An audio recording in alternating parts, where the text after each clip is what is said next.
All right, we're leading up to the big game on Sunday morning. So what we're going to do, we're going to do 3 Chalk Talks. Yeah, we're going to do 3. We're going to elevate our game too. And today, I want to look at Mike Williams' touchdown pass in the third quarter. It was a 3rd and 2 play. I'll write that down right away. Because as you forecast ahead to the Bears, this is exactly the down and distance you're going to want to be in.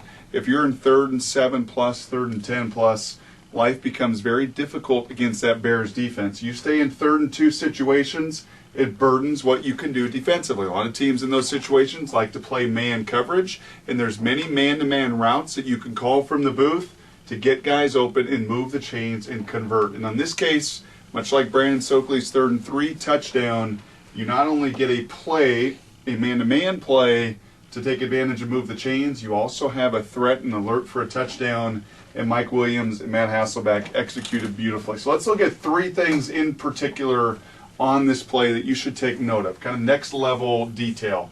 Number 1, they motioned Justin Forsett out of the backfield. And what's critical here is where he ends up.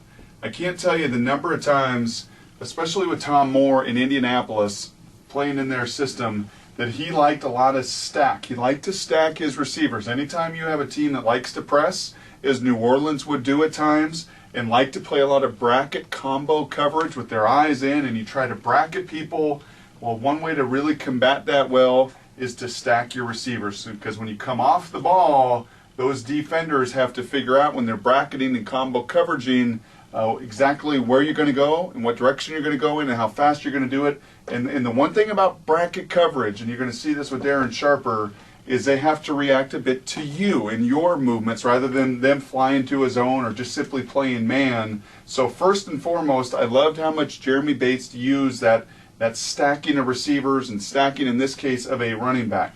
On the backside, you have Carlson, Rubel Martin.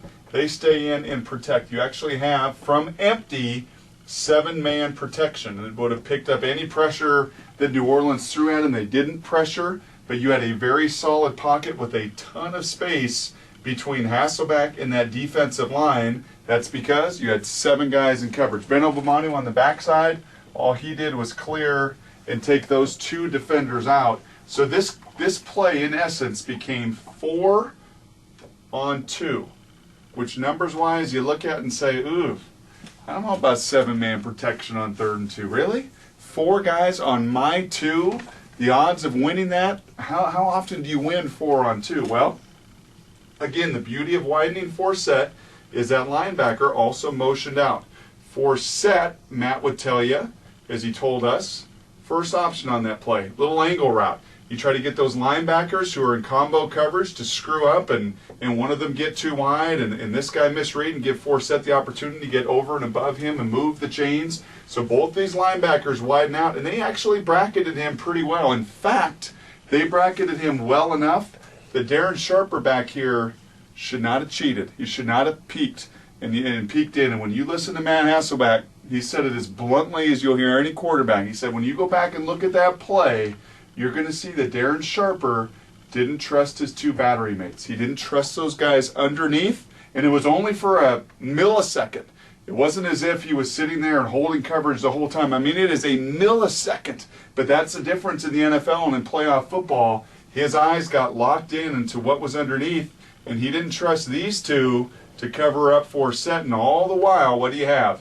Press coverage, Mike Williams beats him, essential off the ball, beats him. You have trail technique. He beats him and goes to the corner. And all it took, like I said, if you were to freeze it and you have your stopwatch, it would just be in an instant where his eyes get lost inside. He tries to get back over the top, and ultimately both the guys in position. But a perfect throw from Hasselbeck beats the coverage just a half step off. 6'5" receivers with go-go gadget arms. Enormous play on 3rd and 2. And let's hope those Bears, those safeties, Daniel Manning, the guy that likes to cheat every once in a while, let's hope he cheats underneath and Stokely and Williams go running by him Sunday morning.